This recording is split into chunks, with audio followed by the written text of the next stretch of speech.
ale pokiaľ sa ma pýtate na víziu, ako sa to vodárenstvo má uberať do budúcna, ja by som tú víziu zadefinoval do 3 takých základných bodov. Krok číslo 1, alebo bod číslo 1 je jasný záväzok a jasné prihlásenie sa štátu ku investíciám do novej vodárenskej infraštruktúry. To je krok číslo 1. Krok číslo 2 je jasná, prediktívna, racionálna regulácia zo strany úradu pre reguláciu sieťových odvetví. To je druhý predpoklad. A tretí predpoklad sú predstavitelia verejnej moci, ktorí nehovoria, čo vedia, ale aj vedia, čo hovoria. Toto je taký tretí predpoklad na to, aby to vodárenstvo na Slovensku mohlo normálne fungovať. Všetky tie ďalšie témy, o ktorých hovoríme, financovanie zo strany bank, financovanie cez dlhopisy, efektívne manažovanie, ľudské zdroje, vzdelávanie, to je potom už tá nadstavba týchto 3 z môjho pohľadu tých pilierov, ktoré musia byť splnené na to, aby vodárenstvo na Slovensku sa mohlo rozvíjať. Nevie vodárenská spoločnosť vygenerovať pri tak nastavenom systéme, aký máme nastavený, zdroje na to, aby vedela budovať bez výrazného zaťaženia svojho rozpočtu kanalizáciu, ktorá je záväzkom nielen voči občanom, ale aj voči Európskej únii. Teda tu je jednoznačne zadefinované, že v tejto oblasti sa štát nemôže zbaviť zodpovednosti a štát má prostredníctvom svojich finančných mechanizmov vytvoriť predpoklady preto, aby sa existujúca infraštruktúra rozširovala a rozvíjala. Ten chaos je v tom, že miešame tu ekonomické a politické a populistické faktory do vody, do vodného hospodárstva a v podstate neexistuje ekonomický vzorec momentálne, ktorý by bol nejaký taký, aby bol podobný, ako tu už bolo spomenutý v energetike a neviem, a v ostatnom priemysle. Čiže nie je to typický priemysel, je to priemysel, ktorý je regulovaný čímsi a ten základ, od ktorého sa to odvíja, je právo na vodu. Čiže ako náhle povieme právo na vodu, myslíme tým vodu zadarmo. My sme tu mávali, dajme tomu 2 roky platila jedna výhláška v rámci vodárenstva, kde povolené straty v sieti boli na úrovni 25%.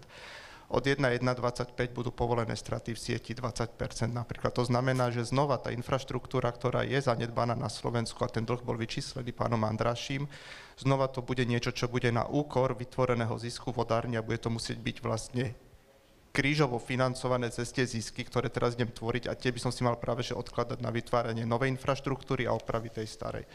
Čiže podľa mňa, čo sú tie dôležité a kľúčové oblasti je pravidelné, časté zmeny v niečom, na čo si už zvykneme a učíme sa s tým robiť. To znamená, hoci ktorá firma, ktorá dostane nejaké ihrisko a dostane nejaké pravidlá, tak ide podľa toho hrať a zrazu vám celé ihrisko prekreslia, tak tým pádom nedokážete robiť stabilný biznis, nedokážete mať vidinu za horizont 2, 3, 5 rokov. Takže ako určite, čo je veľmi dôležité z môjho pohľadu je zastabilizovať reguláciu, mať ju férovú, transparentnú a predvídateľnú, lebo bez toho, aby sme mali my na Slovensku predvídateľnú reguláciu, nikdy nedosiahneme ani dobré investície, ani banky nám nebudú chcieť požičiavať. A vlastne, čo bývajú tie najlepšie akcie v zahraničí, sú väčšinou vždy v infraštruktúrálnom biznise, lebo je regulovaný, viete predikovať svoje výnosy a máte jasný cash flow. Čiže stabilita, regulácia, asi to najdôležitejšie, čo vnímam teraz. It's true that in Europe the water is kind of like a v Európe je voda považovaná za základné právo. Na jednej strane musíme rozmýšľať napríklad aj o možnosti rôznych kríz, aj o tom, ako budovať odolnú spoločnosť. Na strane druhej sú dôležité služby spojené s používaním vody. A tie treba nastaviť aj cenovo, férovo. Čiže je to spolupráca, obzvlášť s regulačnými orgánmi. To je veľmi potrebné. Korektne stanovená cena, to je najzákladnejšia vec, aby bol dlhodobo udržateľný biznis model. Už v tej diskusii predtým viacerí páni korektne spomenuli, že tá cena, ako bola stanovená, nepokrývala všetko, čo mala. z titulu toho, že je to infraštruktúra, tak keď máte nízku cenu, vy to viete nejakú dobu klamať, aj pomerne dlhú dobu, zaplatíte len mzdy a nejaké údržbu, opravy a nemusíte kapexovať. Ale to vás dobehne v nejakom času.